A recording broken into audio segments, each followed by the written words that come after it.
years, you've always been sort of the leading edge of where media is going with Politico, now with Axios. You understand the environment so well.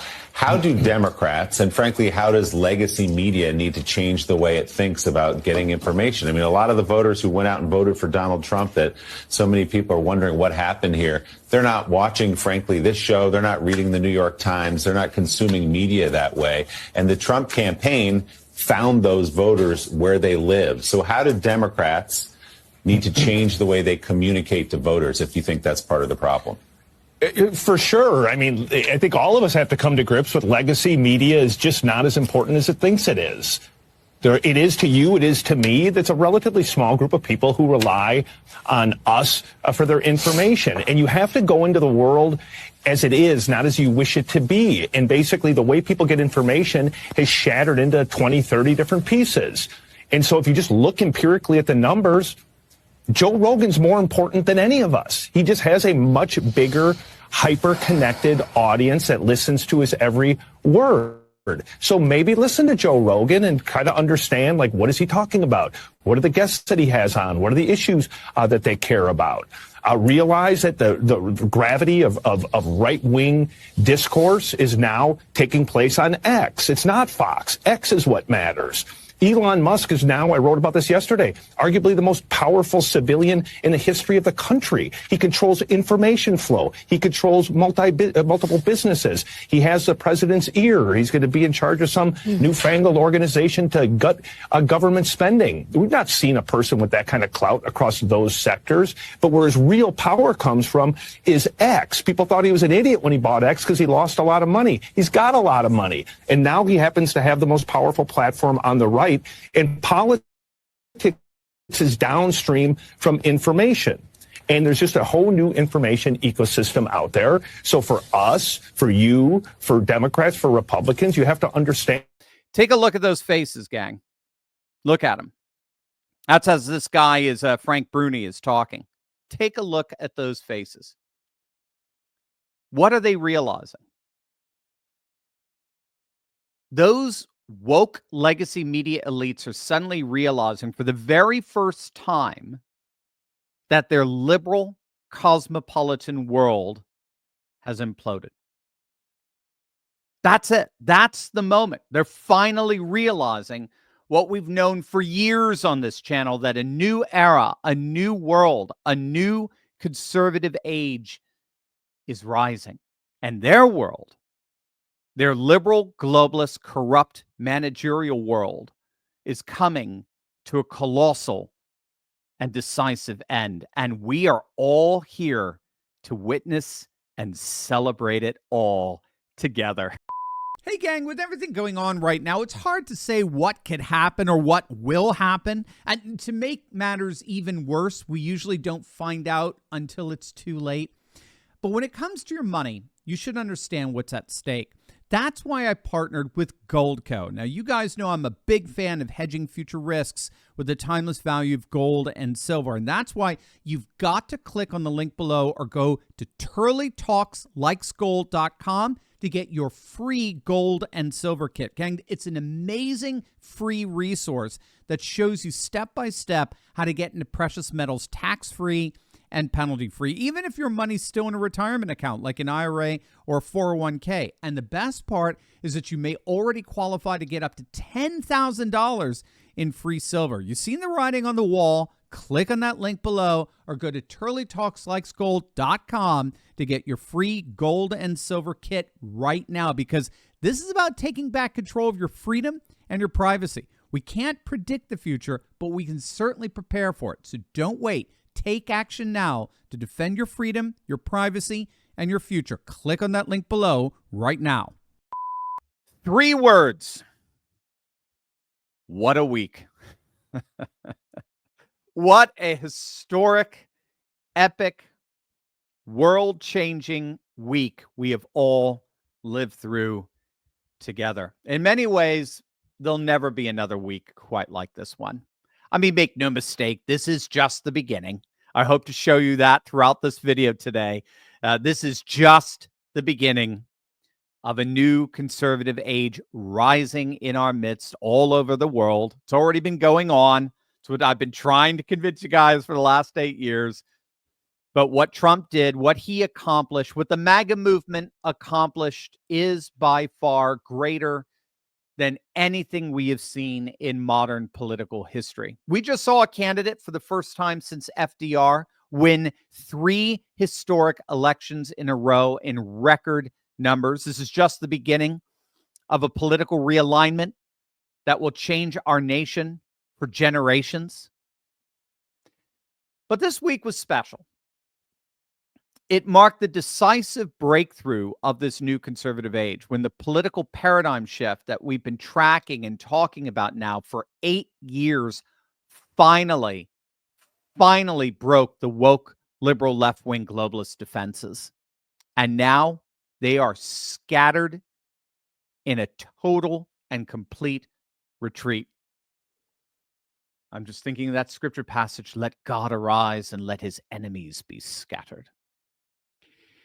As I shared with all of you last week in our last live stream Friday, this channel started on November 1st, 2016. We had actually last week was our 8th birthday. And I started this channel to track, to really just kind of keep daily updates on the scholarship that I discovered years ago when I was doing my PhD research. That noticed that we were witnessing the first real signs that something new and utterly epic was happening in our world. For these last 8 years, I've been making a very simple but consistent argument. The world is going through a massive paradigm shift, a tectonic paradigm shift, a shift, the biggest shift we've seen in 300 years. We are moving out of a modern liberal globalist world, and we are moving into a postmodern conservative civilizationalist world. More and more populations all across the globe were rising up and revolting against a globalist, one-size-fits-all managerial class that sought to impose its one-size-fits-all dictatorial rules on all the populations of the earth. This managerial class cared nothing about borders, cared nothing about national sovereignty.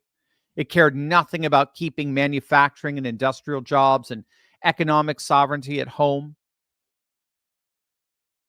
It despised and maligned our religious faiths, our cultures, our customs, our traditions. They literally sought to own everything and turn us into renters and serfs. They imposed mandates on our lives and our bodies and threaten us with permanent social expulsion if we publicly affirm basic biological truths.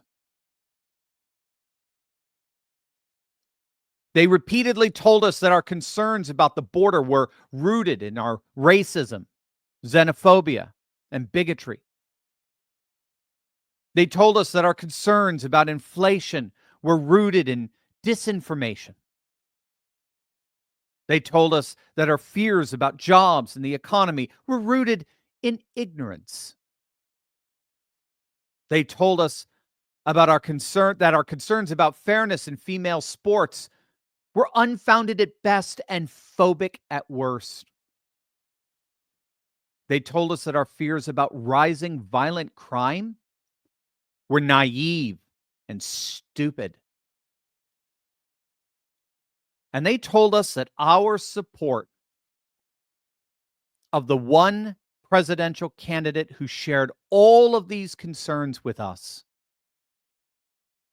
made us threats to democracy, or in a single word, garbage. But instead of being intimidated by that, instead of cowering and accepting that rule, you rose up.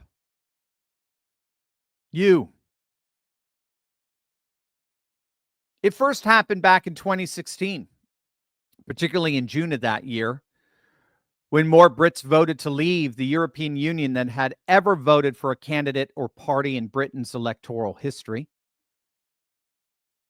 And just a few months later, tens of millions rose up and voted overwhelmingly for a candidate that promised to do for America what the Brexit referendum did for the UK: emancipate us, liberate us from globalist rule. But as we saw, immediately, the globalist powers that be gathered together, both billionaire and bureaucrat, to thwart both Brexit as well as this new president. A hostile 24/7 negative media, the Russian collusion hoax, investigations, backstabbing neocons, national security agencies spying, 2 impeachments, and eventually the formation of what was in effect a legacy media-driven coup that replaced him with a senile, demented old man campaigning from his basement 20 minutes away from here, voted for by millions of voters who have since vanished into thin air. They thought they could finally ruin him by raiding his home, swamping him with a myriad of indictments, charging him with dozens of felonies, fining him hundreds of millions of dollars, convicting him in kangaroo courts, humiliating him with mugshots, kicking him off ballots, and then, of course, the most horrifying moment of all, when a gunman almost took his life in Butler, Pennsylvania. But astonishingly, miraculously, to the utter horror of the globalist powers that be, their worst nightmare, a nightmare they couldn't even ever remotely bring themselves to imagine, came true. President Trump, no matter what they did to him, kept coming back. He kept rising. And he not only kept coming back, he not only kept rising, he rose stronger than ever. And the ultimate reason why he kept coming back stronger than ever, like that beautiful picture shows, is because of you. You helped him to his feet. You refused to back down. You refused to turn away and flee. Even when all of our feckless Republican leadership, particularly those cowards in the Senate, were telling us to do just that. Forget about it. It's time to move on. No. You all stood your ground. You raised your fists right along with him, and you fought.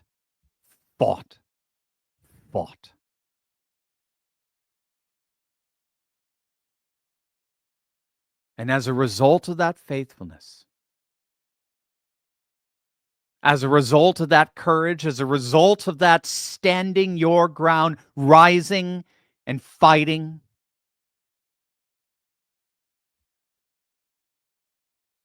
we have together just witnessed the single greatest political triumph in American history.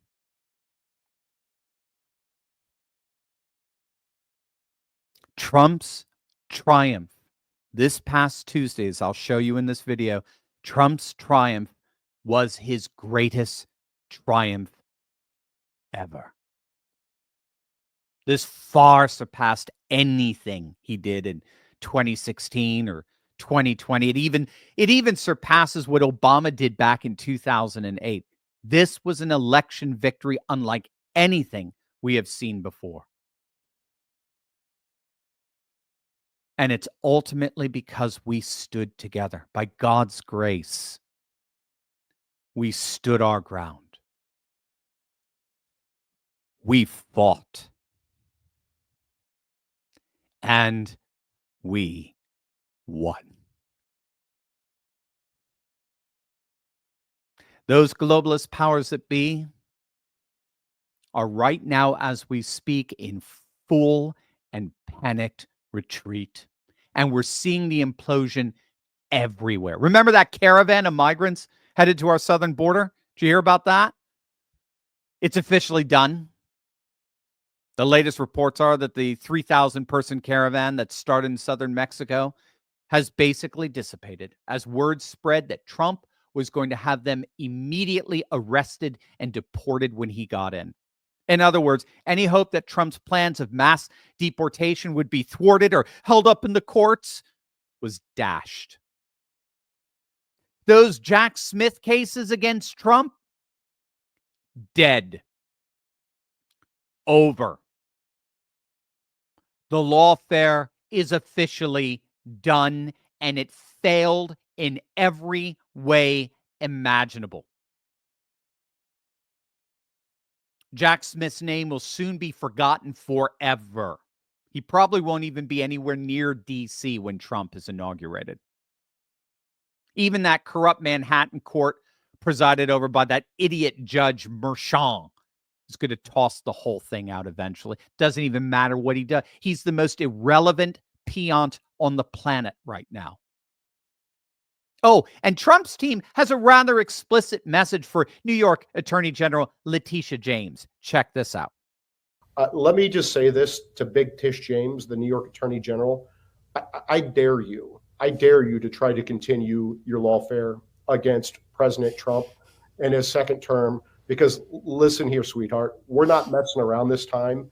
And we will put your fat ass in prison for conspiracy against rights. And I promise you that. So think long and hard before you want to violate President Trump's constitutional rights or any other American's constitutional rights. It's not going to happen again.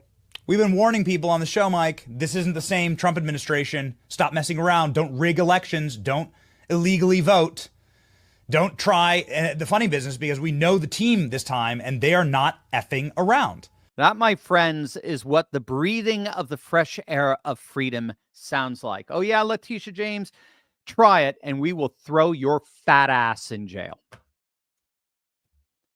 That's what's taking our nation back sounds like. And we could go on and on. Steve Madden, the $3 billion shoe company, just announced that they were pulling out their manufacturing plant in China to avoid Trump's tariffs. They're bringing the manufacturing jobs back home. The Dow rose 1,500 points on Wednesday in response to Trump's decisive win. Bitcoin surged in value since Trump pledged to make America the Bitcoin capital of the world. Russian President Vladimir Putin not only congratulated Trump, but announced that he was now ready to negotiate peace terms with Ukraine. You cannot make this stuff up. Did you see this? If we have the video, Polish parliament is cheering and chanting Trump's name. Representative Thomas Massey, who will most likely have a cabinet position in Trump's administration, is already telling the FBI to start packing their bags. They're going to be completely overhauling all the three-letter national security agencies. We could go on and on. In fact, Mayor Eric Adams of New York City, freaking Mayor Eric Adams, who's gotten indicted, as you know, after he challenged Biden and his open borders. Well, he just announced that they will no longer be giving money and vouchers to migrants. That program, that very controversial program where they were basically paying people to break the law, is now officially over. You think Eric Adams is the next Democrat to join the realignment of normies around the nation? But perhaps the single biggest loser of them all this week, as we circle back Psaki, is the enemy of the American people, the legacy media itself. And that is the biggest prize of them all.